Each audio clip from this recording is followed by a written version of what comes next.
فلا أقسم بمواقع النجوم وإنه لقسم لو تعلمون عظيم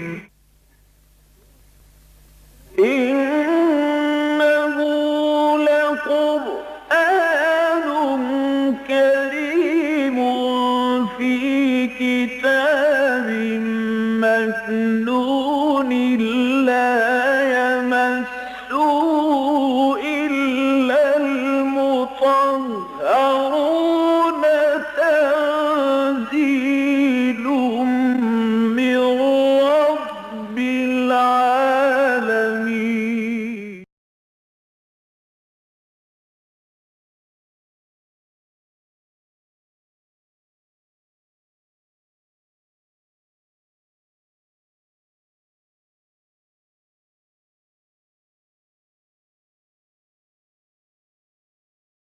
أعوذ بالله من الشيطان الرجيم. بسم الله الرحمن الرحيم. ألف لام را تلك آيات الكتاب الحكيم. أكان للناس عجبا أن أوحينا إلى رجل منهم أن أنذر الناس وبشر الذين آمنوا أن لهم قدم صدق عند ربهم. قال الكافرون إن هذا لساحر مبين. إن ربكم الله الذي خلق السماوات والأرض في 6 أيام ثم استوى على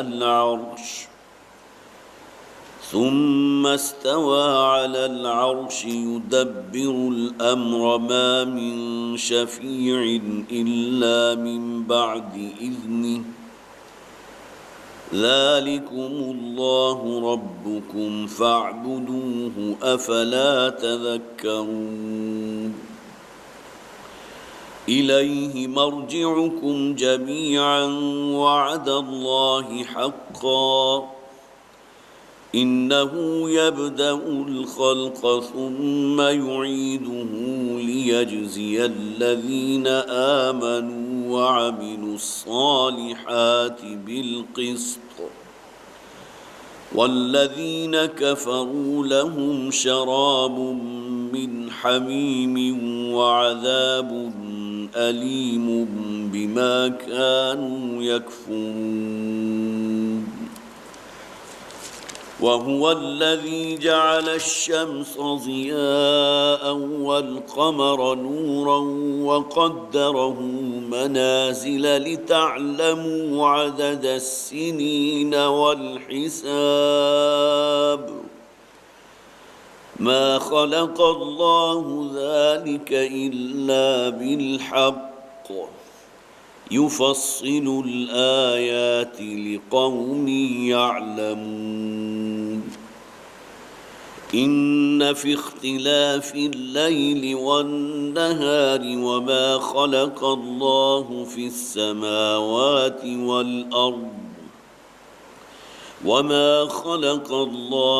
السماوات والأرض لآيات لقوم يتقون. إن الذين لا يرجون لقاءنا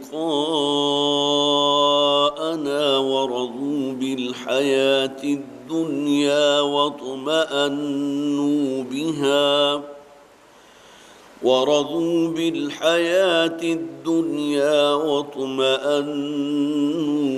بها والذين هم عن آياتنا غافلون.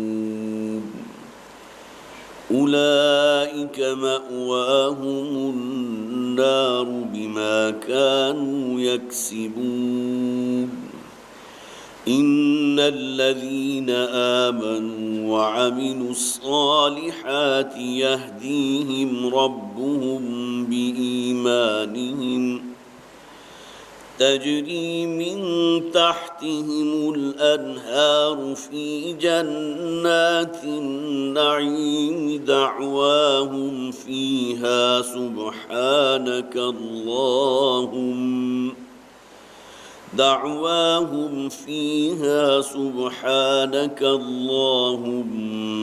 وتحيتهم فيها سلام وآخر دعواهم أن الحمد لله رب العالمين.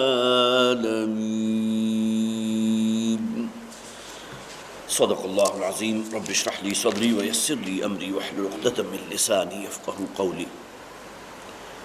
اللهم ألهمنا رشدنا واعذنا من شرور أنفسنا آمین یا رب العالمین.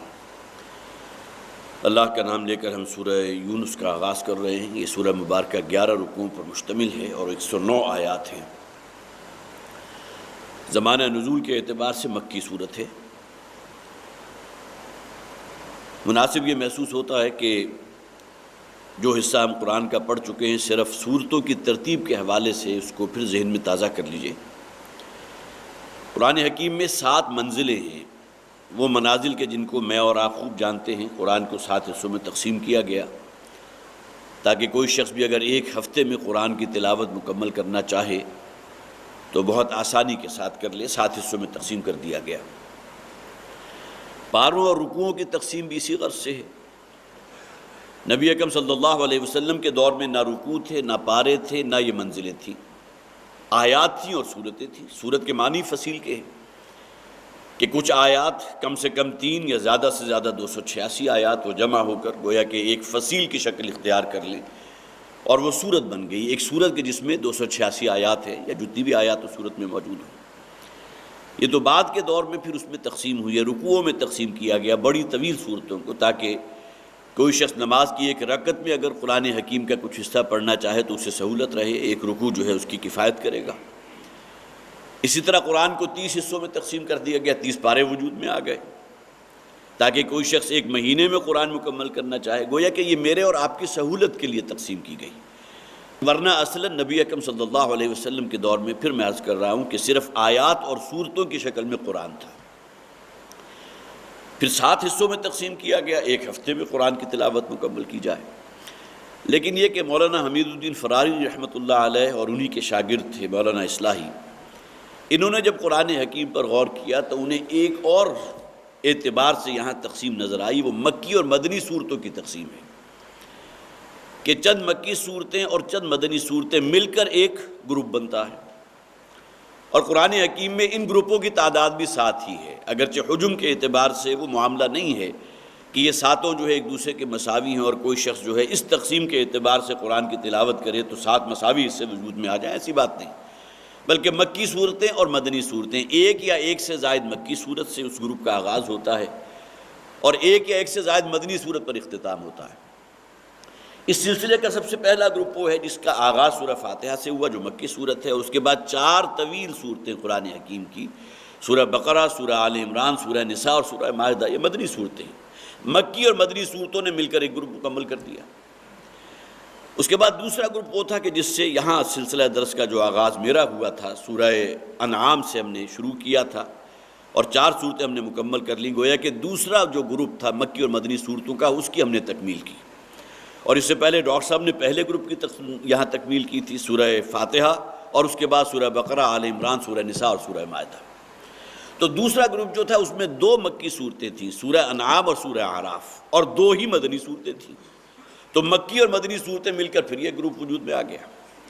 اب تیسرا گروپ وہ ہے کہ جس میں 14 مکی صورتیں اور صرف 1 مدنی صورت ہے. یہ 14 مکی صورتیں وہ ہیں کہ جن کا آغاز سورہ یونس سے ہوا اور اس کے بعد سورہ مومنون تک 18ویں پارے کے نصف تک یہ پورا کا پورا جو بھی قرآن کا حصہ ہے وہ مکی صورتوں پر مشتمل ہے، سورہ یونس سے لے کر سورہ مومنون تک.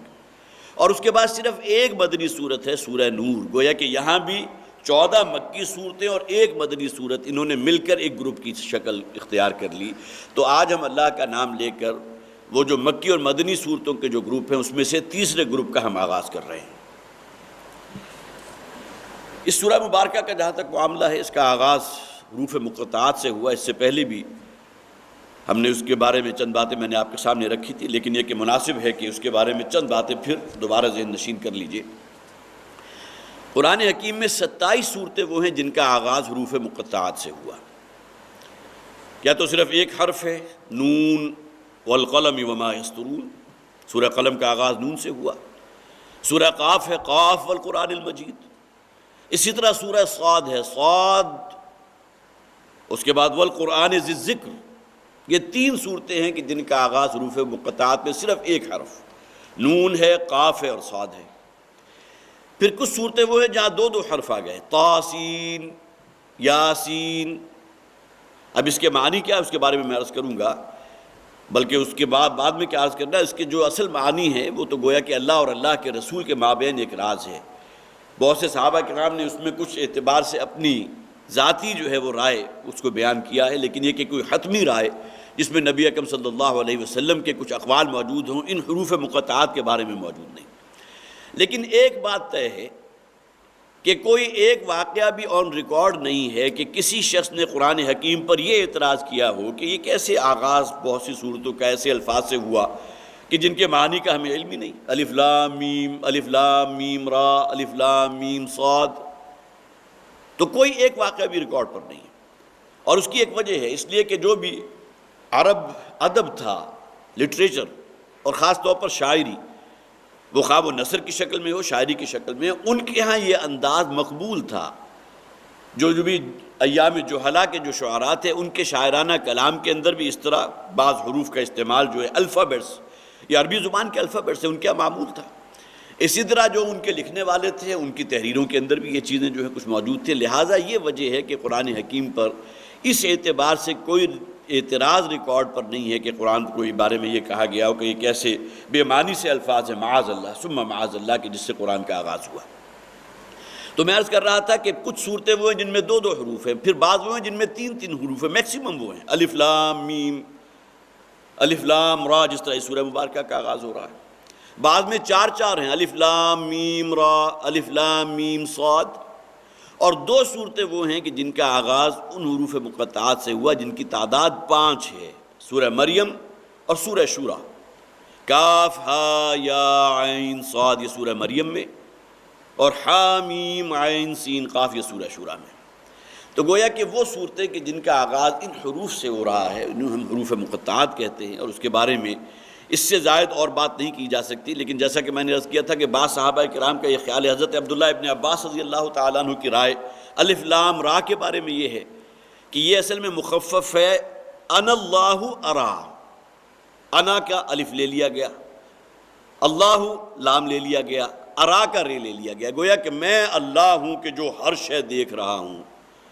اسی طرح الف لام میم کے بارے میں ایک رائے موجود ہے کہ یہ وہ قرآن الف سے اللہ، لام سے جبرائیل کا گویا کہ آخری لفظ جو ہے لام لے لیا گیا، آخری حرف، اور میم سے مراد ہے محمد صلی اللہ علیہ وسلم، کہ یہ وہ کلام ہے جو اللہ نے حضرت جبرائیل کی وساطت سے یا ان کے ذریعے اپنے رسول محمد تک پہنچایا صلی اللہ علیہ وسلم۔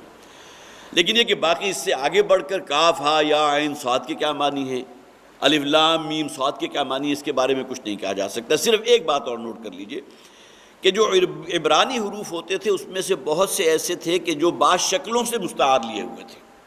مثلا توئے کا لفظ ہے، وہ بالکل ایسے گویا کہ ایک سانپ جو ہے اس نے اپنا پھن اٹھایا ہوا ہے اور نیچے اس کے کنڈلی ہے، یہ توئے کا لفظ ہے، اور وہ ممکن ہے عبرانی زبان میں جو ہے اس کے لیے لفظ سانپ کے لیے طا کا لفظ بھی آیا ہو اور اسی مناسبت سے وہ حرف جو ہے وجود میں آ گیا۔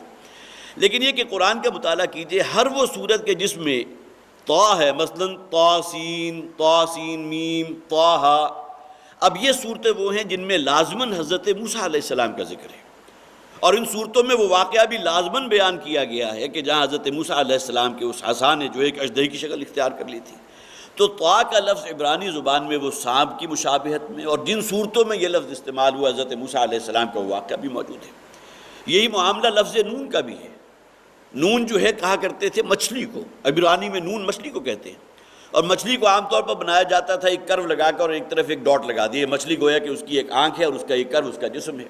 تو وَالظَّنُّونِ إِذ ذَهَبَ مُغَاضِبًا، مچھلی والوں کا ذکر جو ہے موجود ہے، تو گویا کہ نون کا لفظ جو ہے وہ مچھلی کی شکل اختیار کیے ہوئے۔ تو یہ مختلف آراء ہیں، لیکن پھر میں وہی بات عرض کروں گا کہ جن صورتوں میں بھی یہ آغاز میں الفاظ آئے ہیں ان کے حقیقی معنی وہ اللہ اور اللہ کے رسول کے علم میں ہے بتمام و کمال۔ باقی اس کے بارے میں چند آراء تھی کہ جو میں نے آپ کے سامنے پیش کر دی۔ اب آئیے اس سورہ مبارکہ کے بارے میں۔ اس سورہ مبارکہ کا نام ہے یونس۔ قرآن حکیم میں صورتوں کے نام بھی پھر ذہن میں ریوائز کر لیجئے کہ یہ کوئی موضوعات نہیں ہے۔ اس سورہ مبارکہ میں 11 رکوعوں میں صرف ایک آیت ہے جس میں حضرت یونس علیہ السلام کی قوم کا ذکر ہے، صرف ایک آیت۔ لیکن یہ کہ اس سورت کے عنوان کے طور پر یونس کا لفظ استعمال کر لیا گیا۔ سورہ بقرہ تقریباً 2.25 پاروں پر مشتمل سورت، اور بنی اسرائیل کی تاریخ کا ایک واقعہ تھا کہ جس میں ایک گائے کو ذبح کرنے کا حکم دیا گیا تھا، لیکن اس پوری سورت کا نام جو ہے سورۃ البقرہ رکھ دیا گیا، اس میں کوئی اختلاف نہیں۔ تو معلوم ہوا کہ قرآن حکیم میں جو صورتوں کے نام رکھے گئے ہیں اس کے معنی یہ نہیں ہے کہ گویا کہ کسی چیپٹر کا آغاز ہو گیا۔ اب سورہ بقرہ میں جو ہے وہ بقرہ جسے ہم گائے کہتے ہیں اس کے بارے میں جو ہے بہت سی باتیں، اس کے حقائق بیان کیے جائیں گے، ایسی بات نہیں ہے۔ بلکہ یہ کہ یہ تو اصل میں علامتی نام ہوتے ہیں، اگرچہ بہت سی صورتیں وہ ہیں کہ جن کا بڑا گہرا تعلق ہے اپنے نفس مضمون کے ساتھ۔ سورہ قیامہ، وہ پوری کی پوری صورت جو ہے قیامت کے احوال و واقعات اور اس میں انسان پر جو بیتے گی، پھر جنت اور دوزخ کا ذکر بھی ہے، اور پھر یہ کہ اس موقع پر بہت سے چہرے وہ ہوں گے جو بڑے روشن ہوں گے، چمکدار ہوں گے، اور بہت سے وہ ہوں گے جو پژمردہ ہوں گے، کملائے ہوئے سیاہ چہرے۔ یہ تمام احوال و واقعات جو ہے وہ قیامت کے سورہ قیامہ کے اندر موجود ہیں۔ یہی معاملہ اس سورہ مبارکہ کا بھی ہے کہ اس میں نام اگرچہ یونس ہے لیکن صرف ایک آیت میں الا قوم یونس کا لفظ آیا، جس سے سورہ مبارکہ کا نام جو ہے سورہ یونس رکھ دیا گیا۔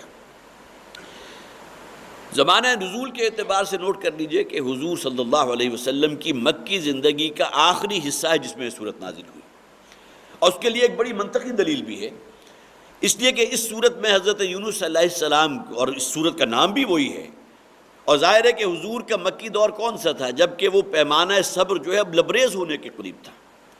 تقریباً حضور کو دعوت و تبلیغ کا کام کرتے ہوئے تقریباً 11-12 برس بیت چکے، اور گویا کہ جسے عام طور پر میں کہا کرتا ہوں کہ جس طرح دودھ کو بلونے کے بعد جو مکھن ہے، جو بھی تھا تھوڑا سا 100-150 کی تعداد میں افراد وہ حضور پر ایمان لائے تھے، باقی تمام لوگ جو ہیں وہ ٹس سے مس ہونے کو تیار نہیں تھے۔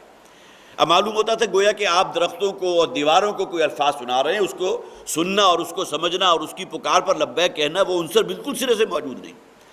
تو لہٰذا اب وہ گویا کہ اس اعتبار سے اب یہ وہ دورانیہ ہے جس میں نبی اکرم صلی اللہ علیہ وسلم، اور انہی صورتوں کے بارے میں آیا شیبتنی ہود و اخواتها، جب یہ صورتیں نازل ہوئی حضور پر صلی اللہ علیہ وسلم تو آپ پر اچانک بڑھاپے کے آثار رونما ہو گئے تھے۔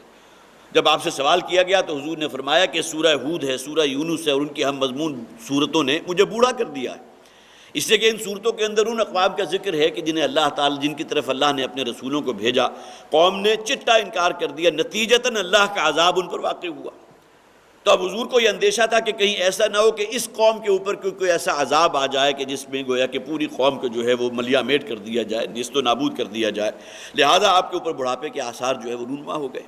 اور پھر سب سے بڑھ کر یہ کہ اس صورت میں چونکہ سورہ یونس اس کا نام ہے اور حضرت یونس کا ذکر ہے، تو اس کا زمانہ نزول اس اعتبار سے بھی بڑا منطقی ہے کہ اب گویا کہ ایسا نہ ہو، جس کا کوئی امکان موجود نہیں تھا، کہ جس طرح حضرت یونس علیہ السلام اللہ کی اجازت کے بغیر اپنی قوم کو چھوڑ کر نکل گئے تھے حمیت دین کے اندر۔ یہ قوم جو ہے اب توحید کو قبول کرنے کو تیار نہیں ہے، اب خواہ وہ کتنے ہی آپ بلوتے رہے اب مکھن برآمد نہیں ہوگا۔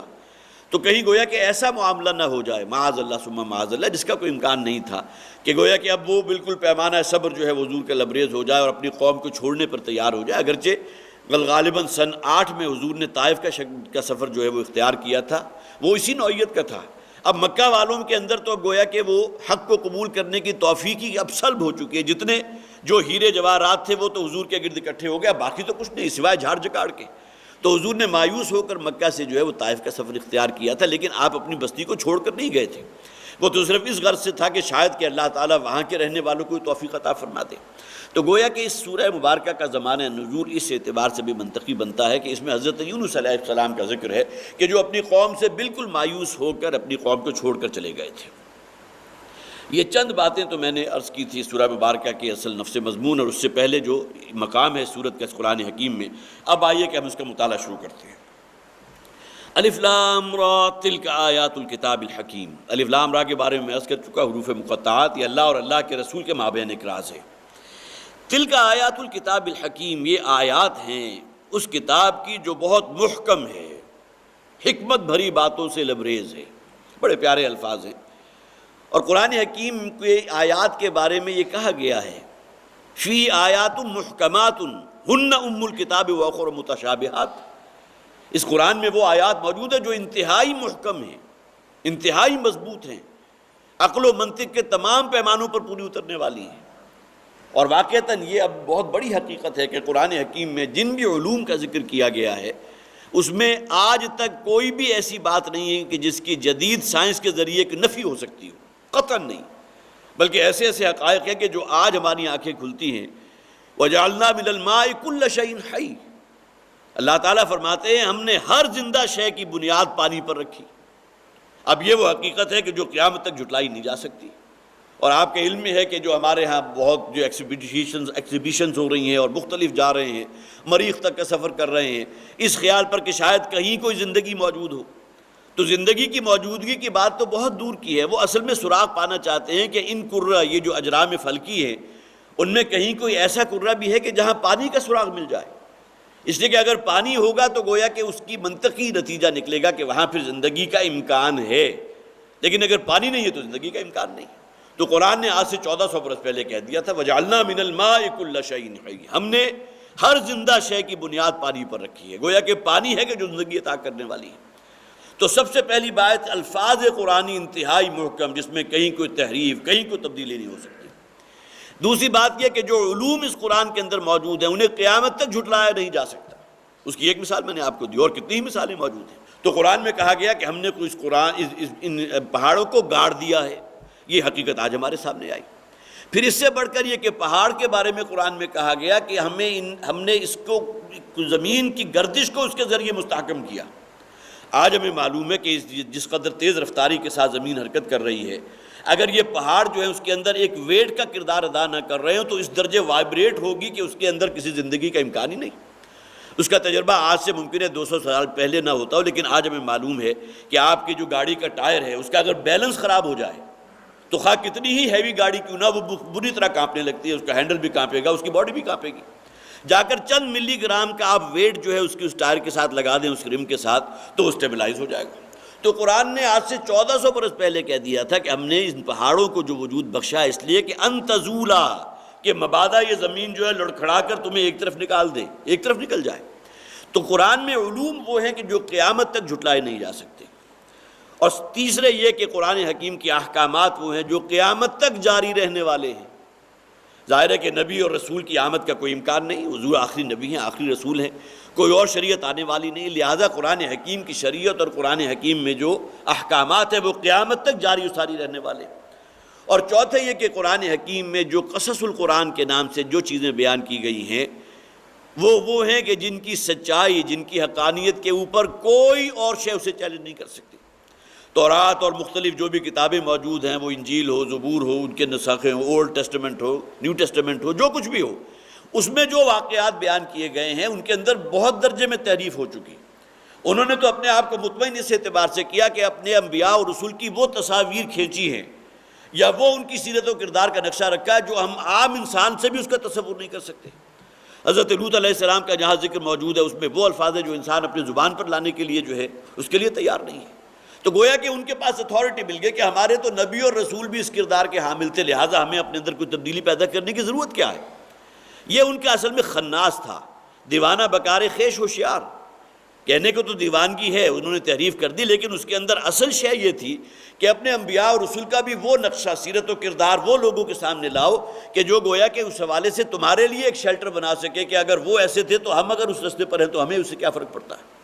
تو معلوم ہوا کہ وہ تمام قصے، وہ تمام انباء الرسل، قصص الرسل جو ان کتابوں میں موجود ہے۔ قرآن نے آ کر ان تمام چیزوں کے حقائق بیان کر دیے، اگرچہ حضرت لوط علیہ السلام کا ذکر بھی قرآن میں ہے، حضرت ابراہیم کا ذکر بھی ہے، حضرت موسیٰ کا بھی ہے، حضرت عیسیٰ کا بھی ہے، لیکن ان سے متعلق جو تمام خرافات انہوں نے ان کتابوں میں شامل کر لی تھی، تو اس قرآن حکیم کے الفاظ نے اور ان کی آیات نے ان کے آپ اوپر آ کر گویا کہ اپنی ایک مہر تصدیق سب کر دی کہ جو شے ان کے اندر باطل ہے وہ ختم، جو شے قرآن میں موجود ہے اس حد تک گویا کہ ان چیزوں کا اعتبار کیا جانا چاہیے۔ تو یہ چار چیزیں ہیں جس اعتبار سے، الفاظ کے اعتبار سے، علوم کے اعتبار سے، احکامات کے اعتبار سے، اور وہ قصے اور وہ باتیں جو انبیاء اور رسول کی، ان تمام اعتبارات سے قرآن حکیم کی آیات انتہائی محکم ہیں۔ تلک آیات الکتاب الحکیم، یہ آیات ہیں اس کتاب کی کہ جو بہت حکمت بھری ہے۔ اکان للناس عجبا ان اوحینا الی رجل منہم، کیا یہ بات لوگوں کے لیے بڑی عجیب ہے، انہیں بڑا تعجب ہے اس بات پر کہ ان اوحینا الی رجل منہم، کہ ہم نے وحی بھیجی ہے ایک ایسے شخص کی طرف جو انہی میں کا ہے، ان انذر الناس وبشر الذین آمنوا، کہ لوگوں کو خبردار کرو اور ان لوگوں کو جو اہل ایمان ہیں ان کو بشارت پہنچا دو۔ اب یہ وہ بات ہے جو بہت بڑا اعتراض تھا تمام اقوام کی طرف سے اپنے نبیوں اور رسولوں کی مخالفت میں، کہ اگر اللہ کو کسی کو رسول بنا کر بھیجنا تھا تو ہم ہی میں سے ہم جیسا انسان، ما لہذا الرسول یاکل الطعام ویمشی فی الاسواق، یہ کیسے رسول ہیں؟ ہم ان کو تو رسول ماننے کو تیار نہیں، جو ہماری طرح کھاتے پیتے بھی ہیں، پھر جو بھی قضائے حاجات ہمیں ساتھ لگی ہوئی ہیں وہ ان کے ساتھ بھی ہیں، اور بازاروں میں چلتے پھرتے بھی ہیں، ہم تو ایسے شخص کو رسول ماننے کو تیار نہیں۔ ہاں اگر وہ دعوے دار ہے کہ میں اللہ کا رسول ہوں تو اسے اپنے اندر کوئی الہی صفات پیدا کی جانی چاہیے اسے، یا یہ کہ اللہ تعالیٰ کو کسی اور ہستی، کسی اور خواہ وہ فرشتے ہوں یا کوئی اور جنس ہو، اس کو رسول بنا کر بھیجنا چاہیے تھا۔ تو اپنے جیسے انسان کو ہم رسول ماننے کو تیار نہیں، سب سے بڑا اعتراض یہ۔ اور اس سے بھی آگے بڑھ کر یہ کہ جس طرح ہماری ولادت ہوئی ہے یہ خاص عمل کے نتیجے میں، اسی طرح ہمارے اس رسول کی بھی اولاد ہے، تو یہ تو گویا کہ جسے آپ کہیے کہ بالکل آخری بات ہو گئی کہ ہم ایسے شخص کو رسول ماننے کو تیار نہیں جو بالکل ہمارے جیسا انسان ہو۔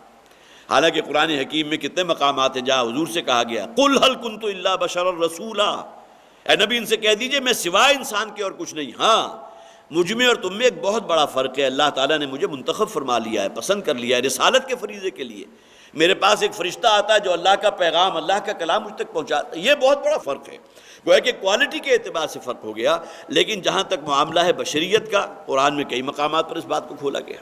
تو یہ اعتراض ان لوگوں کی طرف کہ لوگوں پر یہ بات بڑی تعجب کی ہے کہ ہم نے ایک رسول جو بھیجا ہے انہی میں کا ایک فرد تھا، ان انذر الناس، کہ وہ لوگوں کو خبردار کرے، وبشر الذین آمنوا، اور بشارت دے، خوشخبری دے ان لوگوں کو جو اہل ایمان ہیں، ان لہم قدم صدق عند ربہم، یہ بڑے یونیک الفاظ جو یہ استعمال ہوئے کہ ان کے لیے ان کے رب کے پاس بہت اونچا مقام ہے۔ قدم صدق، قدم کہتے ہیں مقام، کسی شخص کا قدم کہیں پڑا تو گویا کہ ایک مقام پر اس کا پیر آ کر ٹک گیا۔ صدق کہیں گے بہت سچا مقام، بہت اونچا مقام، بہت اعلیٰ و عرفہ مقام۔ جس طرح انسان کے اندر راست بازی جو ایک بہت اونچا عمل ہے، کوئی شخص راست گو ہے، جھوٹ نہیں بولتا، پھر یہ کہ اس کے اوپر سچائی کے اوپر قائم ہے، بہت اونچا مقام ہے، یہی مقام ہے۔ اور بعض روایات یہ ہیں کہ یہ خاص مقام ہے، جس طرح مقام محمود ہے جو نبی اکرم صلی اللہ علیہ وسلم کو جو ہے وہ آخرت میں عطا فرمایا جائے گا، اسی طرح مقام صدق بھی ہے، قدم صدق عند ربہم، یہ بھی جنت کے مقامات میں سے ایک مقام ہے کہ جو بہت اونچا مقام ہے، اور یہ ان لوگوں کو ملے گا کہ جو اہل ایمان ہوں گے۔ قال الکافرون ان ھذا لساحر مبین، تو اس پر ان لوگوں نے یہ کہا کہ یہ تو جو کچھ ہم سن رہے ہیں، جو دیکھ رہے ہیں، یہ سوائے کھلے جادو کے اور کچھ نہیں۔ اس کی اصل وجہ کیا تھی؟ اس لیے کہ وہ خود محسوس کر رہے تھے کہ جو کلام محمد پیش کر رہے ہیں صلی اللہ علیہ وسلم، اس کے اندر جادوئی تاثیر ہے، جادوئی اثر ہے۔ کتنے ہی واقعات ایسے، ما ھذا کلام البشر، کسی شخص نے قرآن کی آیات سنی ہے اور بے ساختہ اس کی زبان پر آ گیا، یہ کسی انسان کا کلام نہیں ہو سکتا۔ اس کے اندر جو ایک شاہانہ حسن ہے، جو جمال ہے، جو جلال ہے، اور جو اس کے اندر ایک ہم آہنگی ہے، جو اس کے اندر ایک ربط ہے، صرف یہی نہیں بلکہ میں نے خاص طور پر ایک واقعہ ایک تفسیر میں دیکھ رہا تھا، تفسیر القرآن کے اندر مسلم شریف کی روایت موجود ہے کہ یمن کا ایک قبیلہ تھا ازدر، وہاں کا رہنے والا ایک شخص تھا زماد ازدری، وہ وہاں کا بہت ہی بااثر شخصیات میں سے تھا، بڑی مال و دولت والا تھا، کسی درجے میں کہانت بھی اسے خوب آتی تھی اور شاعری بھی کیا کرتا تھا۔ ایک موقع پر وہ مکہ آیا تو مکہ کا ایک وفد جو ہے اس کے پاس گیا اور جا کر منع کیا کہ ہم دیکھو ہم تمہارے پاس آئے ہیں، یہ ہمارے ہی بستی میں ایک دیوانہ ہے محمد صلی اللہ علیہ وسلم۔ ان کے نزدیک تو دیوانے تھے نا۔ سورہ قلم میں کیا کہا گیا؟ نون والقلم وما یسطرون ما انت بنعمت ربک بمجنون۔ اے نبی صلی اللہ علیہ وسلم، آپ پر کسی آسیب کا یا جنون کا کچھ سایہ نہیں ہے، آپ دیوانے نہیں ہیں معاذ اللہ۔ تو اس وفد نے آ کر کہا ضماعت ازدری سے کہ جی ہماری بستی میں ایک شخص ہے کہ جو دیوانہ ہے، وہ کوئی ایسی باتیں کرتا ہے کہ جو دل پر تو اثر کرتی ہیں لیکن جو کچھ کہہ رہا ہے اس کی کوئی حقیقت نہیں، لہٰذا اس سے ملاقات نہ کرنا، اس کے قریب نہ جانا۔ اب یہ یمن کے قبیلے کا ایک بہت ہی بااثر شخص تھا، اس نے کہا کہ میں اس طرح ان کی باتوں میں تو نہیں آؤں گا جب تک خود جا کر اس سے بات نہ کر لوں۔ اب یہ حضور کے پاس پہنچا اور جا کر کہا کہ کچھ کلام جو تم پیش کر رہے ہو، جو لوگوں کے سامنے رکھ رہے ہو، ذرا مجھے بھی کچھ سنا اس میں سے۔ تو روایت میں ہے، مسلم شریف کی روایت ہے، نبی اکرم صلی اللہ علیہ وسلم نے قرآن حکیم کی تلاوت سے پہلے جو خطبہ مسنونہ کے الفاظ تھے وہ تلاوت کیے۔ الحمدللہ نحمدہ ونستعینہ ونستغفرہ ونؤمن بہ ونتوکل علیہ۔ اس کے اندر بھی جو ردم ہے، اس کے اندر بھی جو جلال اور جمال ہے، اس کا آپ تصور کیجیے۔ اب یہ صرف خطبہ مسنونہ کے الفاظ تھے کہ جو حضور ابھی ادا کر رہے ہیں، ابھی قرآن بعد میں پڑھنا ہے۔ حضور نے جب آخری الفاظ تک ان کو مکمل کیا تو اس شخص نے کہا یہ دوبارہ سنائیے۔ پھر حضور نے شروع کر دیا الحمدللہ نحمدہ ونستعینہ ونستغفرہ ونؤمن بہ ونتوکل علیہ ونعوذ باللہ من شرور انفسنا ومن سیئات اعمالنا من یہدہ اللہ فلا مضل لہ ومن یضللہ فلا ہادی لہ واشہد ان لا الہ الا اللہ واشہد ان محمدا عبدہ ورسولہ۔ دوسری دفعہ حضور نے سنایا، پھر اس نے کہا ایک دفعہ پھر سنائیے، اور وہ شخص انہی الفاظ کے اوپر وجد میں آ گیا۔ اس لیے کہ یہ اگرچہ ابھی قرآنی الفاظ نہیں ہے لیکن ان کے اندر بھی جو، جیسا کہ میں نے عرض کیا، جو ردم ہے، جو جمال اور جو جلال کی کیفیت ہے، اور اس کے بعد پھر جب حضور نے قرآن کا وہ حصہ جو آپ پر نازل ہوا تھا اس کو پڑھ کر سنایا تھا، اسی وقت حضور کا ہاتھ اس نے اپنی طرف کیا اور اس پر بیعت کر کے بیعت اسلام قبول کر لی۔ اب یہ واقعہ بھی موجود ہے جس بنیاد پر وہ کہتے تھے کہ یہ جو کلام ہے اس کے اندر بڑا جادو کا اثر ہے، یہ شخص تو جادوگر ہے، اس کے پاس کلام وہ ہے جو جادوئی اثر رکھتا ہے۔ قال الکافرون ان ھذا لساحر مبین۔ تو یہ کافر یہ کہنے لگے کہ یہ جو ہے یہ محمد صلی اللہ علیہ وسلم معاذ اللہ یہ جادوگر ہیں، اور جو کلام یہ پیش کر رہے ہیں وہ جادوئی کلام ہے۔ یہاں ایک بات اور نوٹ کر لیجئے کہ کچھ فرق ہے، ظاہر ہے کہ جو جادو ہے اس کے اپنے کرائیٹیریا ہیں، اس لیے کہ جادو اصل میں ایک فن ہوتا ہے جو کسی استاد کے بغیر تو حاصل ہوتا نہیں، یا یہ خاندانوں میں پشت در پشت چلتا ہے کہ والد نے اپنے بیٹے کو وہ علم منتقل کیا، اس بیٹے نے اپنے بیٹوں کو کیا، اور یہ نسل در نسل چلتا آ رہا ہے۔ یا یہ کہ کوئی بہت ہی جسے آپ کہیے کہ ہونہار طالب علم تھا کہ کسی نے اپنے اس استاد سے تعلیم جادو کی حاصل کی، جبکہ نبوت و رسالت تو اس قسم کی شے نہیں ہے کہ کسی شخص سے حاصل کی جائے، یہ تو گویا کہ اللہ تعالیٰ کی طرف سے ہوتا ہے۔ دوسرے یہ کہ جادو ہمیشہ پروفیشن ہے، جادوگر کیا کرتا ہے اسی کی بنیاد کے اوپر اپنے لیے معاش کا بندوبست کرتا ہے۔ اور تیسرا یہ کہ جادوگر جو ہے اس کا جو سیرت و کردار ہے، اس کے جو اعمال ہیں، وہ کسی درجے میں بھی وہ نہیں ہوتے کہ جو کسی ایک آپ صالح انسان کے اعمال و سیرت و کردار، اس کے اندر جو ہے ظاہر ہے کہ وہ اس کے اندر بہت کچھ ہوگا، اس کے اعمال کے اندر بہت کمی ہوگی، سیرت و کردار کے اندر بہت سے نقائص ہوں گے۔ تو گجا یہ کہ محمد رسول اللہ صلی اللہ علیہ وسلم کے بارے میں یہ کہنا کہ جادوگر ہیں، نہ ان کا یہ معاش تھا، نہ آپ کا استاد تھا کہ جس سے آپ نے وہ علم حاصل کیا ہو، اور نہ یہ کہ آپ کی سیرت و کردار قطعاً کوئی مناسبت رکھتی تھی کسی درجے میں بھی جو سیرت و کردار ہوتا تھا جادوگروں کا اور کاہنوں کا اور شاعروں کا۔ تو ضماعت ازدری جو تھا اس نے یہ بھی کہا تھا کہ میں خود بھی شاعری کرتا ہوں، مجھے خود بھی کہانت سے دلچسپی ہے، کاہنوں کا کلام بھی میں نے سنا ہے، بادشاہوں کا کلام بھی سنا ہے، شاعری کے رموز و اوقاف اس سے بھی میں واقف ہوں، لیکن میں گواہی دیتا ہوں یہ خطبہ مسنونہ کے الفاظ ہی سننے کے اوپر وہ قائل ہو گیا تھا کہ یہ جو کلام جو اب اس کے بعد حضور نے سنایا ہے قرآن حکیم کی آیات، یہ کسی انسان کا کلام نہیں۔ تو اس سے بڑھ کر اور روشن دلیل کیا ہوگی؟ وقال الکافرون ان ھذا لساحر مبین۔ اس پر یہ کافر یہ کہنے لگے کہ یہ تو سوائے جادوگر ہے، یا یہ کہ کلام جو ہے جادوئی کلام ہے۔ ان ربکم اللہ الذی خلق السماوات والارض، یقیناً تمہارا رب تو وہ ہے۔ اب یہ دیکھیے انسان کے فطرت کے قریب ہو کر بات کی جا رہی ہے۔ میں نے عرض کیا تھا کہ مکی صورت ہے، مکی صورتوں کا اسلوب کیا ہے کہ وہاں کوئی شرعی احکامات آپ کو نہیں ملیں گے، شریعت کا معاملہ مدنی صورتوں سے متعلق ہے۔ وہاں تو گویا کہ عقل و منطق کو بنیاد بناتے ہوئے عقل سلیم اور فطرت صحیحہ، اس بنیاد پر جو ہے جو شخص ان باتوں کو قبول کر لے گا تو وہ گویا کہ جس طرح کوئی لوہا میگنیٹ کی طرف کھینچتا ہے اس طرح وہ رسول کی دعوت کی طرف کھینچتا چلا جائے گا۔ انسان کی عقل و منطق کو جو بات اپیل کر رہی ہے، ان ربکم اللہ الذی خلق السماوات والارض، یقیناً تمہارا رب تو وہ ہے، یہ لات عزا اور منات جن کے سامنے تم سجدہ کرتے ہو، جو تم اپنی دانست میں اپنا خدا سمجھتے ہو، جھوٹے خدا ہیں۔ اصل خدا کون سا ہے؟ جس نے اس زمین و آسمان کو پیدا کیا فی ستۃ ایام، 6 دنوں میں، ثم استوی علی العرش، اور اس کے بعد وہ متمکن ہو گیا عرش پر۔ دیکھیں یہ معاملہ ہے عالم تخلیق کا، عالم خلق جسے کہتے ہیں، جس میں یہ بھی اللہ کی حکمت ہے، اللہ تعالیٰ نے کون سی شے کس ذریعے سے پیدا کی۔ انسان کی ارواح جو تھی ان کا تعلق عالم امر سے ہے، وہ اللہ تعالیٰ کا ایک کلمہ کن تھا اور لاکھوں کروڑوں اربوں نہیں کھربوں انسانوں کی ارواح وجود میں آ گئی۔ انما امرہ اذا اراد شیئا ان یقول لہ کن فیکون، یہ چیزیں وہ ہیں جن کا تعلق عالم امر کے ساتھ ہے، جس میں کوئی دیر نہیں لگتی، وقت نہیں لگتا۔ لیکن اللہ تعالیٰ خود فرما رہے ہیں، اللہ کی حکمت ہے کہ اس کائنات کی تخلیق اللہ تعالیٰ نے 6 دنوں میں کی۔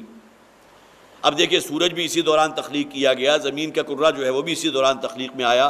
یہاں معلوم ہوا کہ ایام سے مراد وہ دن نہیں ہے جو ہمارے ہاں سورج کے طلوع ہونے سے غروب تک پر ایک دن مقرر ہے، سورج تو تھا ہی نہیں۔ سب سے بڑی دلیل یہ ہے کہ یوم سے مراد وہ نہیں ہے کہ جسے ہم دن کہتے ہیں، جس کا اعتبار سورج کے طلوع ہونے سے اس کے غروب ہونے پر ہے، اس لیے کہ یہ چیزیں اس تک کبھی تخلیق ہی نہیں کی گئی تھی۔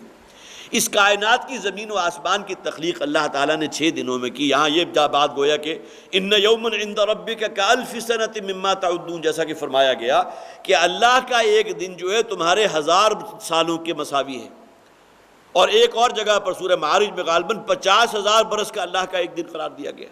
تو معلوم ہوا یہ دن جو ہے اس کا تعلق سورج کے طلوع یا سورج کے غروب ہونے سے نہیں ہے، یہ کچھ ادوار ہیں جس میں اللہ تعالیٰ نے اس کائنات کی تخلیق کی تھی۔ وہ ممکن ہے کہ 50,000 کو اگر آپ 6 سے ضرب دیں تو 3 لاکھ دن بن جائیں گے تمہارے، اور اسی طرح آپ 1000 اگر مانتے ہیں تو کتنے بن جائیں گے۔ یہ تمام چیزیں صرف گویا کہ اس حوالے سے ہے کہ تمہاری سمجھ میں آ جائے کہ اللہ تعالیٰ نے اس کائنات کی تخلیق ایک بہت بڑے دورانیے میں کی ہے، جس کو اللہ نے یہاں تعبیر کیا فی ستۃ ایام۔ یہ عالم خلق ہے کہ جس میں دیر لگتی ہے، جس میں وقت صرف ہوتا ہے۔ ارواح کا معاملہ جو تھا عالم امر سے متعلق تھا، اسی طرح فرشتے پیدا ہو گئے، وہ عالم امر کی شے ہے، اگرچہ اللہ تعالیٰ کی مخلوقات میں سے، یہ روح بھی اللہ کی مخلوق ہے، فرشتے بھی اللہ کی مخلوق ہیں، لیکن یہ کہ جس طرح ہمارے ہاں ولادت ہوتی ہے اور اس میں جو ہے انسان کا اس دنیا کے اندر آمد ہوتی ہے 9 مہینے 10 دن کے بعد، اور یہ خاص دورانیہ اس سے پہلے یا اس کے بعد، یہ تمام چیزیں جو پیتھولوجیکل بن جاتی ہیں، لیکن یہ کہ یہ تمام چیزیں وہ ہیں کہ جس کا تعلق اس دورانیہ یا پیریڈ سے ہے جو اس میں وقت لگتا ہے، عالم خلق کی چیز۔ لیکن جہاں تک معاملہ عالم امر کا، یدبر الامر، اللہ تعالیٰ اپنے امر کی تدبیر فرماتا ہے۔ تو ان ربکم اللہ الذی خلق السماوات والارض، تمہارا رب تو وہ ہے جس نے زمین و آسمان کو تخلیق کیا، فی 6 ایام، 6 ادوار میں، 6 دنوں میں، ثم استوی علی العرش، اور اس کے بعد وہ متمکن ہو گیا عرش پر، یدبر الامر، اور اس کے بعد اس نے اختیار امر اپنے ہاتھ میں لے لیا۔ اب دیکھیے ہم مختلف مذاہب میں یہ تصور موجود ہے کہ ہاں ایک ایسی ذات کو تو ہم مانتے ہیں جس نے اس کائنات کو تخلیق کی، لیکن یہ کہ وہ یہ کلی ایک معاملے میں تو وہ انوالو ہے، باقی یہ کہ ابھی اس کائنات کا نظام کیسے چل رہا ہے اس کا اس سے کوئی تعلق نہیں، وہ خود بخود ہو رہا ہے۔ یہ دہریت کہلاتی ہے، انہی الا حیاتنا الدنیا نموت و نحیا، دنیا کی زندگی جو کچھ بھی ہے یہ خود بخود ہی سب کچھ ہو رہا ہے، ہم خود ہی زندہ ہوتے ہیں، خود ہی مر جاتے ہیں، جس طرح کوئی حیوان یا کوئی نباتات کا معاملہ ہوتا ہے، اور ہم مرنے کے بعد کی کسی زندگی کے قائل نہیں، یہ چٹا انکار ہے آخرت کا۔ لیکن یہی دہریت ہے کہ اس کائنات میں جو کچھ ہو رہا ہے خود بخود ہو رہا ہے۔ لیکن یہ دہریت کے علمبردار بھی یہ بات مانتے ہیں کہ اس کائنات کو ایک ذات نے پیدا کیا، لیکن اس کے بعد وہ بالکل غیر متعلق ہے، اس کا کوئی تعلق اس کے انتظام کے ساتھ نہیں ہے۔ اس کائنات کا یہ ایک روانی کا جو عمل ہے اس کے اندر کوئی دخل اس ہستی کا نہیں ہے، ایک طبقہ موجود ہے کہ جو اس بات کا قائل ہے۔ جبکہ قرآن کیا کہتا ہے کہ ہر شے اللہ کے ہاتھ میں ہے۔ اس سے بھی آگے بڑھ کر یہ کائنات کی وسعت اور اس کی جو پہنائیاں ہیں اس کا تو تصور ہی ہمارے ذہن سے خارج ہے۔ ہر انسان کے بارے میں قرآن میں کہا گیا کہ ما اصاب من مصیبت الا باذن اللہ، کوئی شے جو واقع ہوتی ہے تم پر اللہ کے علم اور اللہ کے اذن کے بغیر واقع نہیں ہوتی۔ تو اس درجے انوالو ہے اللہ تعالیٰ اس کائنات کے انتظام و انصرام میں۔ ایک وہ تعلق کہ کائنات کو پیدا کیا اور اس کے بعد بالکل علیحدہ ہو گیا. ابھی ایک تخلیق ہے، جس طرح فٹ بال کو زوردار آپ نے کک ماری، اب اس فٹ بال کے اوپر آپ کا کوئی کنٹرول نہیں ہے. وہ جہاں چاہے گا ممکن ہے کہ کسی گھر کے جو ہے اس کے شیشے کو توڑ دے، کسی کے سر کے اوپر آ کر لگے، اس کے بعد آپ کا کوئی کنٹرول نہیں ہے. لیکن یہ کہ قرآن اللہ کے بارے میں تصور نہیں دیتا، وہ ایک ایک شے میں انوالو ہے. حضور نے تو یہ بھی فرمایا کہ بنی نوع انسان کا کوئی شخص اگر ایک لقمہ بھی اپنے حلق سے نیچے اتارتا ہے تو وہ لقمہ بھی اس کے معدے میں جانے سے پہلے اللہ سے اذن کا طالب ہوتا ہے کہ میں اس شخص کے حق میں غذا کا کام کروں یا زہر پر کروں اتروں. اس درجے انوالومنٹ اللہ تعالیٰ کی. واللہ بما تعملون بصیر، جو کچھ تم کرتے ہو اللہ کے علم میں ہے، اللہ دیکھ رہا ہے. یہی نہیں بلکہ جو کچھ تمہارے سینوں کے اندر ہے، جو وسوسے ہیں، جو آرزویں، جو تمنائیں ہیں، جس قسم کے خناس ہیں، وہ تمام چیزیں اللہ کے علم میں. تو اللہ تعالیٰ کی ذات کے بارے میں تو کوئی ہم تصور کر ہی نہیں سکتے. ان ربکم اللہ الذی، تمہارا رب تو وہ ہے جس نے اس زمین و آسمان کو تخلیق کیا تھا 6 دنوں میں، اور اس کے بعد ثم استوی علی العرش، اور وہ پھر عرش پر متمکن ہو گیا. اب عرش سے ہمارے ذہن میں لا محالہ کسی بادشاہ کا بہت بڑا تخت آتا ہے جس کے کوئی 4 پائے بھی ہیں، جس میں ہیرے جواہرات بھی جڑے ہوئے ہیں، اور بہت خدام اور جو ہے حشام کھڑے ہوئے ہیں، ارد گرد حکم کے منتظر ہیں. لیکن یہ کہ وہاں بادشاہ بھی ایک محدود شے ہے، تخت بھی محدود شے ہے. یہاں معاملہ کیا، اللہ تعالیٰ لا محدود ہے، اس کی ذات کا کوئی آپ اندازہ نہیں کر سکتے. لہٰذا جس طرح بہت سے الفاظ وہ ہیں جو مخلوقات کے لیے استعمال ہوتے ہیں تو اس کے اندر ایک محدودیت ہے.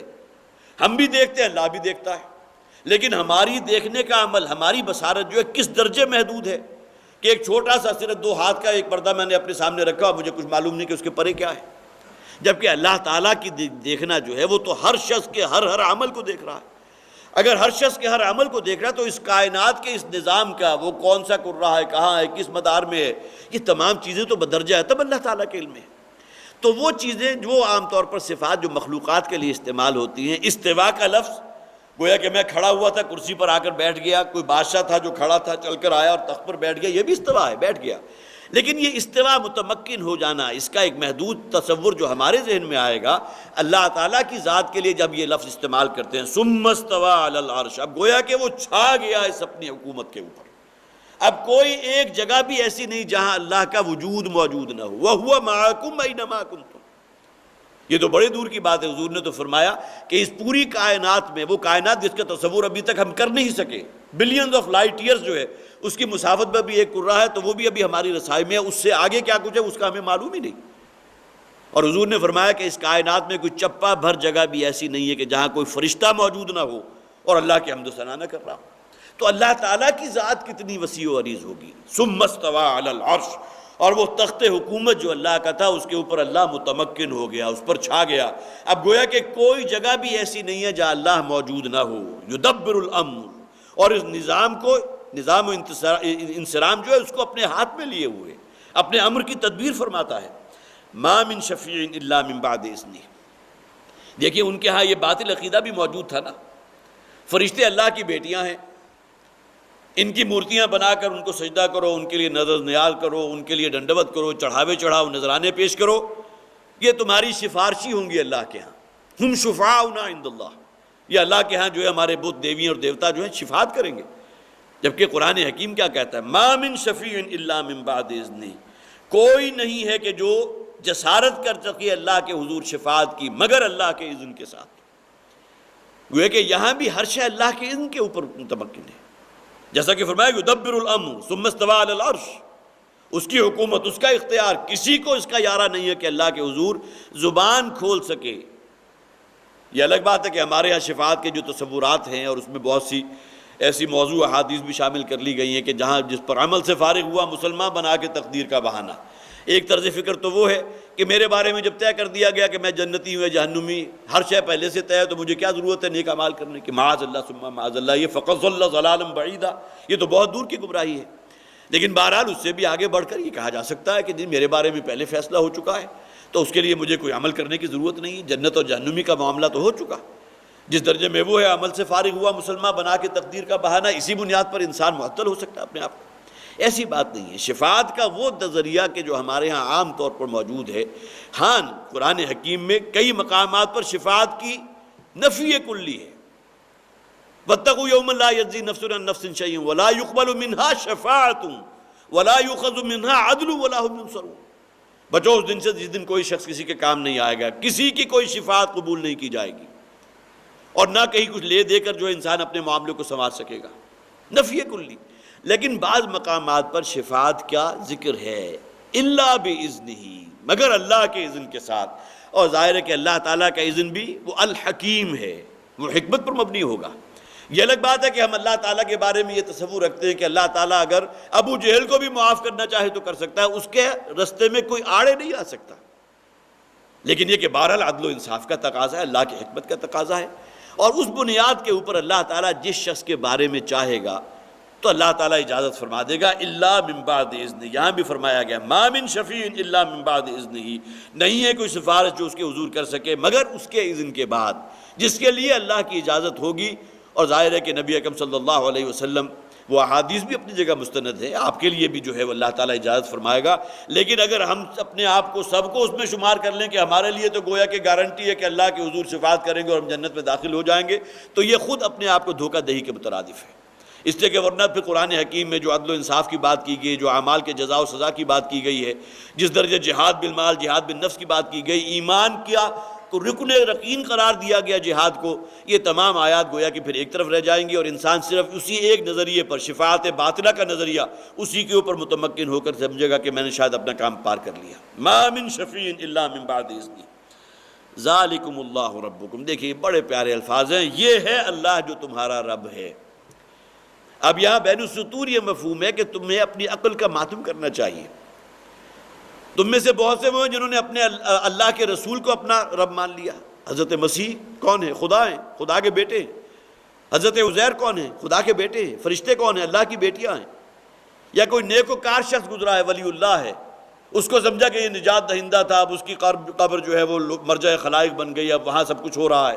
یہ تمام چیزیں تمہیں اپنی عقل کا ماتم کرنا چاہیے۔ ذالکم اللہ ربکم، وہ ہے اللہ جو تمہارا رب ہے، جو اس کائنات پر چھایا ہوا ہے، ہر شے اس کے قبضہ اختیار میں ہے، کوئی شے اس سے باہر نہیں ہے، اور اس کے حضور کوئی شفاعت کا یارہ نہیں ہے کسی کو مگر وہ کہ جس کے بارے میں اللہ تعالیٰ خود اذن فرما دے۔ ذالکم اللہ ربکم، وہ اللہ ہے کہ جو تمہارا رب ہے، فاعبدوہ، لہذا تم پر لازم ہے کہ اسی کی عبادت کرو۔ اب چھوڑ دو بندگی لات عزا اور منات کی، اور تمام یہ حبل جو ہیں جن کا ذکر جو ہے سورہ نوح کے اندر ان تمام دیویوں کا، دیوتاؤں کا ذکر موجود تھا جو قوم نوح جن کا ذکر کرتے ہیں، ودم ولا سواعم ولا یغوث ویعوق ونسرا، یہ 5 کا ذکر وہاں موجود ہے۔ تم ان کے سامنے جو ہے اپنا سر سجدے میں ڈال دیتے ہو، جبکہ تمہارا رب یہ ہے۔ ذالکم اللہ ربکم فاعبدوہ، اسی کی بندگی کرو، اسی کی اطاعت کرو۔ افلا تذکرون، تو کیا اب بھی نصیحت حاصل نہیں کرتے؟ انسان کی عقل اور منطق اور فطرت کے اتنے قریب ہو کر بات کی گئی، اس لیے کہ ان مشرکین میں سے کوئی بھی ایسا نہیں تھا کہ جس نے یہ کہا ہو کہ ہمارا فلاں دیوتا وہ ہے جس نے آسمانوں کو بنایا، فلاں دیوی وہ ہے جس نے زمین بنائی، فلاں وہ ہے کہ جس نے فلاں شے بنائی۔ کسی نے اس کا ادعا نہیں کیا۔ ہاں مانتے تھے، ایک اللہ کو، بڑے اللہ کو مانتے تھے، لیکن اس کے ساتھ اور بہتوں کو الوہیت میں شریک قرار دے دیا تھا، جو سب سے بڑا جرم ہے۔ ان الشرک لظلم عظیم، یہ شرک ہے جو سب سے بڑا ظلم ہے، سب سے بڑی ناانصافی ہے۔ افلا تذکرون، تو کیوں نصیحت حاصل نہیں کرتے؟ الیہ مرجعکم جمیعا، تم سب کو اسی کے حضور لوٹنا ہے۔ وعد اللہ حقا، دیکھیے یہاں فرمایا گیا یہ اللہ کا وعدہ ہے جو پکا ہے، سچا ہے، ہو کر رہے گا۔ ایمان بالآخرت کے بارے میں قرآن میں بہت سے شیئرز بیان کیے گئے۔ ایک تو چٹا انکار بھی ہے، ان ہی الا حیاتنا الدنیا نموت و نحیا، یہ دنیا کی زندگی سوائے اب یہ کھیل کود ہے، تماشا ہے، نموت و نحیا، ہم زندہ ہو جاتے ہیں، مر جاتے ہیں، اور پھر یہ کہ ہم کوئی آخرت کی زندگی کے قائل نہیں ہیں، تو چٹا انکار ہو گیا۔ لیکن ظن کے درجے میں، گمان کے درجے میں، ان نظن الا ظنا، یہ ظن اور گمان کے درجے کی حد تک تو ہم میں سے بھی ہر شخص کے اندر یہ احساس موجود ہے کہ آخرت ہوگی، قرآن میں موجود ہے۔ جب آخرت کا ذکر کیا جاتا ہے تو دلوں کے اندر ایک رقت اور نرمی بھی پیدا ہوتی ہے۔ پھر سب سے بڑھ کر یہ کہ اس کے لیے اور منطقی دلائل میں نے بارہا آپ کے سامنے رکھے، وہ اپنی جگہ، لیکن یہ کہ بہرحال یہ ایک ظن و تخمین کے درجے میں یہ ایک گویا کہ آخرت کی عقیدہ جو ہے وہ ہمارے ذہنوں میں موجود ہے۔ لیکن اصل شے کیا ہے؟ وہ یقین آخرت پر کہ یہ لازماً ہو کر رہے گا۔ الیہ مرجعکم جمیعا وعد اللہ حقا، یہ اللہ کا وعدہ ہے جو سچا ہے، جو ہو کر رہے گا، جو شدنی ہے۔ تمہیں تو بڑا اعتراض یہ ہے کہ اللہ تعالیٰ ہمیں دوبارہ زندہ کیسے کرے گا؟ 10,000 پہلے ہمارے بزرگوں میں سے کوئی مر گیا اور اس کی اب جو ہے گویا کہ اس کے جو بھی ایٹمز تھے وہ بھی کہیں تحلیل ہو چکے ہیں، کوئی شے موجود نہیں، اس کے باوجود عجیب بات ہے کہ تم یہ سمجھتے ہو دوبارہ زندہ کر لیے جاؤ گے۔ اِنَّهُ يَبْدَأُ الْخَلْقَ ثُمَّ يُعِيدُهُ، یہ اعتراض جو ہے اس کی جڑ کاٹ دی گئی، وہی اللہ ہے کہ جس نے تمہیں پیدا کیا پہلی مرتبہ، ثُمَّ يُعِيدُهُ، اور وہ قادر ہے اس پر کہ تمہیں دوبارہ زندگی عطا کر دے۔ اور یہ بڑی منطقی بات ہے کہ کسی شے کو پہلی مرتبہ پیدا کرنا زیادہ مشکل ہوتا ہے دوسری مرتبہ پیدا کرنا۔ افعینا بالخلق الاول، کیا ہم پہلی مرتبہ تخلیق کے بعد کیا بالکل ہماری ہمت ختم ہو گئی، ہمارے اعضاء و جوارح جو ہے جواب دے گئے، اب ہم دوسری مرتبہ کی تخلیق پر قادر نہیں ہیں؟ ثم نعیدہ، اور پھر ہم ہیں کہ جو انہیں دوبارہ زندہ کریں گے۔ یہاں بھی فرمایا گیا انہ یبدأ الخلق ثم یعیدہ، یقیناً وہی ہے کہ جس نے اس مخلوق کو پہلی مرتبہ پیدا کیا، اور قیامت کے دن یہ پورا نظام جو ہے ختم ہو جائے گا، تمام مخلوقات جو ہے وہ ختم ہو جائیں گی، تمام پر ایک موت طاری کر دی جائے گی، پھر اللہ کا اذن ہوگا، نفخہ ثانیہ ہوگا، اور پھر تمام مخلوقات کو دوبارہ زندہ کیا جائے گا۔ ثم یعیدہ لیجزی الذین آمنوا وعملوا الصالحات، اور یہ کس لیے ہے؟ دیکھیے وہی منطقی بات کہ خیر و شر کی تمیز اللہ نے رکھی ہے تمہارے اندر، تمہیں معلوم ہے کہ فلاں شے خیر ہے، فلاں نیکی ہے، فلاں بھلائی ہے، اور فلاں برائی ہے، فلاں شر ہے۔ نیکی کا رستہ کٹھن ہے، دشوار گزار ہے، شر کا اور برائیوں کا اور شیطان کی نقش پار کی پیروی کرنے والا رستہ بڑا آسان ہے، وہاں لذات دنیاوی آپ کو مل رہی ہیں، وہاں تو ٹھنڈی چھاؤ آپ کو مہیا ہے، یہاں رستے میں کانٹے بھی ہیں، یہاں تو اپنے بھی اور دوسرے بھی پاگل کہیں گے، مجنون کہیں گے، رسولوں کے ساتھ ہو گیا تو ہمارا شمار کس میں؟ سختیاں برداشت کرنی ہوگی۔ وَلَنَبْلُوَنَّكُمْ بِشَيْءٍ مِّنَ الْخَوْفِ وَالْجُوعِ وَنَقْصٍ مِّنَ الْأَمْوَالِ وَالْأَنفُسِ وَالثَّمَرَاتِ، ہم تمہیں آزمائیں گے، امتحانوں کی کٹھالیوں میں سے گزاریں گے، تمہیں جو اپنی جانوں کا نذرانہ بھی پیش کرنا پڑے گا، تمہارے اوپر مالی جو ہے تنگ دستی بھی آئے گی، سب کچھ ہوگا۔ یہ کون سا رستہ ہے؟ خیر والا رستہ۔ لیکن جو لوگ اس سب کے باوجود اس رستے کو اختیار کرتے ہیں، تو کیا تمہاری منطق اس کی طرف اشارہ نہیں کرتی کہ انہیں ایک اور زندگی ملنی چاہیے کہ جہاں وہ تمام حسنات اور جو نیک اعمال کیے تھے اس کا بھرپور ریوارڈ ان کو مل جائے؟ یہ آخرت کے بارے میں یہ عقلی دلیل جو ہے سب سے محکم ہے۔ خیر و شر کی، یا تو آپ مان لیجئے کہ انسان کے اندر خیر و شر کی تمیز ہی نہیں، وہ انسان جو ہے عقل کا انتہائی اندھا ہوگا کہ جو کہے گا کہ ہمارے اندر خیر و شر کی کوئی تمیز نہیں ہے۔ حیوانات میں نہیں ہے، انہیں اللہ تعالیٰ نے تمیز نہیں دی، انسان کو دی ہے، اور یہی بنیاد بنتی ہے وقوع آخرت پر۔ لہذا فرمایا گیا انہ یبدأ الخلق ثم یعیدہ، وہی ہے جس نے تمہیں پہلی مرتبہ پیدا کیا تھا اور وہی دوبارہ پیدا کرے گا۔ لیجزی الذین آمنوا وعملوا الصالحات بالقسط، تاکہ اللہ تعالیٰ بھرپور ریوارڈ دے، پورا بدلہ دے، جزا دے ان لوگوں کو جو اہل ایمان ہیں اور جنہوں نے نیکیوں کے رستے کو اختیار کیا تھا، اگرچہ اس کے اندر بڑی تنگی بھی تھی، بڑے امتحانات بھی تھے، بڑی کٹھنائیاں بھی تھی، مالی دشواریاں بھی تھی، اس سب کے باوجود انہوں نے اس رستے کو اختیار کیا، اور پھر یہ کہ انصاف کے ساتھ اپنے اس کام کے ساتھ جتے رہے، اس دین کے اوپر قائم رہے۔ بالقسط، عملوا الصالحات بالقسط، نیک اعمال کیے تھے عدل و انصاف کے ساتھ۔ اب یہ ہے اصل میں جو گویا کہ منطقی سفر بنتا ہے، عقلی اور ذہنی سفر بنتا ہے کہ انسان، وہی بات جو حضرت لقمان، پوری صورت موجود ہے سورہ لقمان، اور وہ شخصیت وہ تھے جو نہ کوئی نبی تھے نہ رسول تھے، اور اکثر و بیشتر یہ خیال ہے کہ کسی نبی یا رسول کی امت میں سے بھی نہیں تھے، لیکن اسی عقل اور منطق اور اللہ تعالیٰ نے جو فطرت سلیم انسان کو دی ہے اس کی روشنی میں وہ وہاں تک پہنچے کہ ایک زندگی اور ہونی چاہیے، اس لیے کہ یہ دنیا کی زندگی اعمال کے نتائج کے اعتبار سے ناکافی ہے، نامکمل ہے، اور زندگی ہونی چاہیے کہ جہاں اس دنیا کی زندگی کے ایک ایک عمل کا جزا یا اس کا جو ہے سزا یا اس کا بدلہ جو ہے ہر صورت میں مل کر رہے۔ تو یہاں پوری بات الیہ مرجعکم جمیعا وعد اللہ حقا، تم سب کو اسی کے حضور لوٹنا ہے، اللہ کا وعدہ ہے جو پورا ہو کر رہے گا۔ انہ یبدأ الخلق ثم یعیدہ، وہی اللہ ہے جس نے تمہیں تخلیق کیا ہے پہلی مرتبہ اور پھر تمہیں دوبارہ پیدا کرے گا۔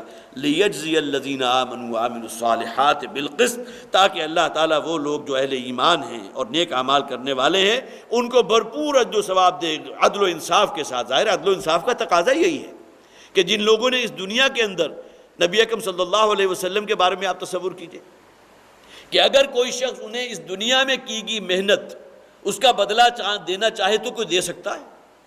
جو پوری نوع انسانیت کے لیے ہادی تھے، رہنما تھے، وہ نظام دیا اللہ کا، وہ نظام، وہ شریعت جو اللہ نے ان تک پہنچائی تھی، لیکن اس دنیا سے انہوں نے اپنے لیے کیا حاصل کیا؟ خود حضور فرماتے ہیں کہ کئی دن کا فاقہ ہمارے ہاں ہوتا تھا۔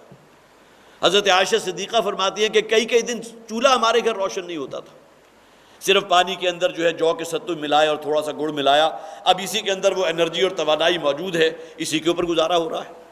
یا کوئی کھجور ہے اس کا جو ہے ملیدہ بنا لیا، اس کے اندر کوئی ستو ڈال دیے، نبیذ کی شکل میں آ گئی یا کسی اور شکل میں وہ کھا لیا، کئی دن سے چولہا روشن نہیں ہو رہا، ان دونوں چیزوں کے لیے چولہا روشن کرنے کی ضرورت ہی نہیں۔ تو اس دنیا کی لذات جو ہے اس کا تو کوئی عشر عشیر کیا، اس کا کوئی پوائنٹ میں بھی کوئی پرسنٹ نبی اکرم صلی اللہ علیہ وسلم نے اپنے لیے حاصل نہیں کیا۔ آپ کی رہائش کیا تھی؟ حضرت عائشہ فرماتی ہیں اتنا تنگ کمرہ تھا کہ جب حضور رات جو ہے تہجد یا نوافل کے لیے کھڑے ہوتے تھے تو اتنی جگہ نہیں ہوتی تھی کہ آپ سجدہ کر سکیں، لہٰذا میری اگر ٹانگیں وہاں ہوتی تھی تو آپ اپنے دست مبارک سے میری ٹانگیں ہٹا دیتے تھے اور پھر سجدہ کرنے کی جگہ ملتی تھی۔ اور آج ہم اپنے بیڈ رومز کو دیکھ لیں، اپنے رہائش کے طرز کو دیکھ لیں، اپنی محلات کو دیکھ لیں، اپنی تمام چیزوں کو دیکھ لیں، تو اس دنیا میں اگر کوئی انہیں ریوارڈ دینا چاہے، کوئی بدلہ دینا چاہے تو دے سکتا ہے۔ اسی کی بالکل اپوزٹ مثال ہے جو ڈاکٹر صاحب دیا کرتے ہیں، ہٹلر کے جو مظالم ہیں، 60 لاکھ انسانوں کا قاتل، آپ اس کو سزا دینا چاہیں تو کیا دیں گے؟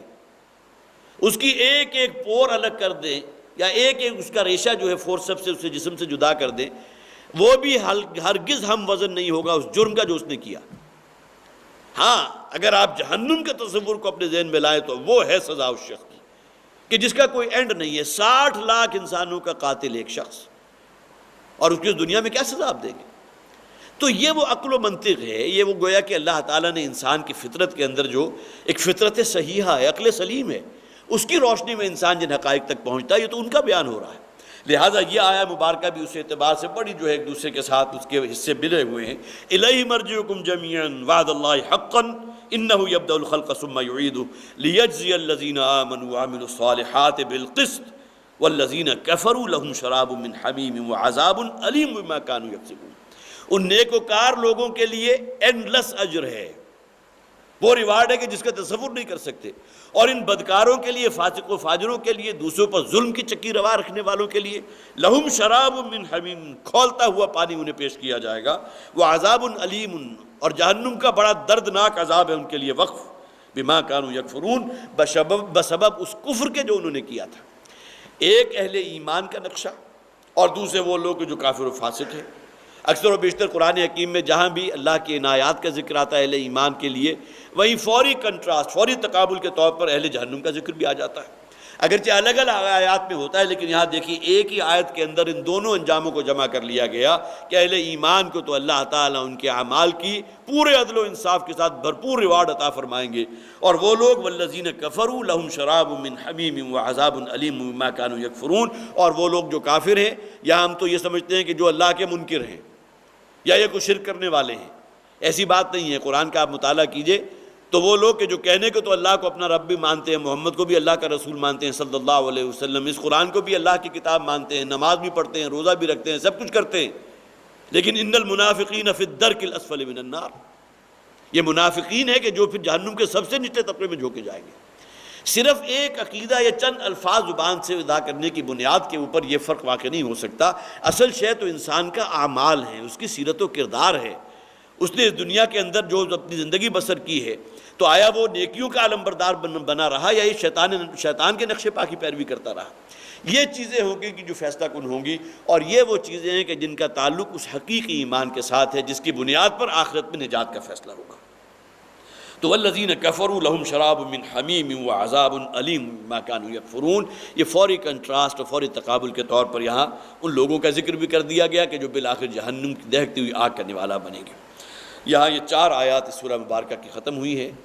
بہرحال جیسا کہ میں نے بالکل ابتدا میں عرض کیا تھا کہ مکی صورتوں کا یہ اسلوب ہے کہ اس کے اندر جو دعوت اور تبلیغ کا فریضہ جو حضور انجام دے رہے ہیں وہ بالکل فطرت کے قریب آ کر بات کی جاتی ہے، اور معلوم ہوتا ہے کہ یہ تو میرے اپنے اندر کی پکار ہے، اپنے اندر کی باتیں ہیں۔ عقل و منطق کا تقاضا یہی ہے، عقل سلیم اور فطرت صحیحہ کا تقاضا یہ ہے، صحیح سوچ رکھنے والے انسان کا طرز عمل یہی ہونا چاہیے۔ اس حوالے سے گویا کہ یہ آیات جو ہے بہت ہی روشنی اور اپنے لیے رہنمائی لیے ہوئے ہیں۔ اللہ تعالی ہمیں حقیقی ایمان کی نعمت سے بہرمند فرمائے، اور واقعتاً وہ ایمان کے جو ہماری سیرت و کردار اور ہمارے اعمال اور ہمارے عقائد، ہمارے افکار، ہر چیز کے اوپر اثر انداز ہو سکے۔